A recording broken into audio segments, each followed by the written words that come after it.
ব্রাজিলের বেলেম শহরে জাতিসংঘ বিশ্ব জলবায়ু সম্মেলন চলছে। সেখানে অংশ নিচ্ছেন ১৯৪টি দেশের রাষ্ট্রপ্রধান ও প্রতিনিধি। সম্মেলন স্থলে আছেন আমাদের সহকর্মী তরিকুল ইসলাম। বিস্তারিত জানবো তার কাছ থেকে।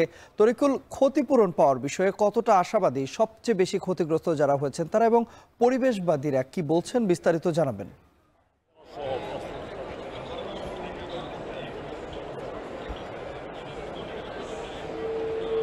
ধন্যবাদ তন্ময়। আজকে কপের চতুর্থ দিন, এই চতুর্থ দিনে কিন্তু ভিন্ন একটি আলোচনা শুরু হয়েছে এবং সেটি এখনকার যে প্রেক্ষাপটে বাস্তবতা তার প্রেক্ষিতেই মূলত আজকে এই আলোচনাটা শুরু হয়েছে। বিষয় এখানে সিদ্ধান্ত উঠে আসবে।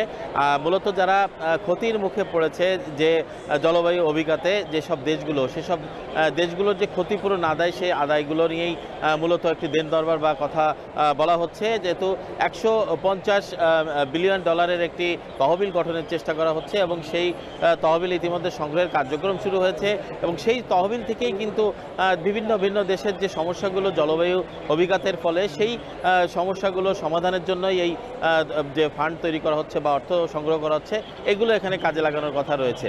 তবে এটি এখন বিষয়টা হচ্ছে যে বাংলাদেশি উপকূলে যে জেলাগুলো রয়েছে সেখানে লক্ষ লক্ষ মানুষ ক্ষতিগ্রস্ত হচ্ছে, সেটি সরকারের পক্ষ থেকে কতটুকু বা এই আন্তর্জাতিক ফোরামে তুলে ধরা হবে বা আদায় করা সম্ভব হবে, সেই বিষয়গুলো মূলত এখানে আলোচনা চলছে এবং সরকারের একটি প্রতিনিধি দল সেই আলোচনায় অংশ নেবে এবং তারা বলছেন যে তারা এটাকে আদায় করে আনবে এবং মানুষের উপকূল এলাকার ক্ষতিগ্রস্ত মানুষের পাশে এটা তারা আন্তর্জাতিকভাবে প্রতিষ্ঠানগুলো দাঁড়াবে, এই প্রচেষ্টা তারা করছেন। সব মিলিয়ে এই ছিল আমার কাছে ব্রাজিলের বেলেম শহর থেকে সর্বশেষ খবর।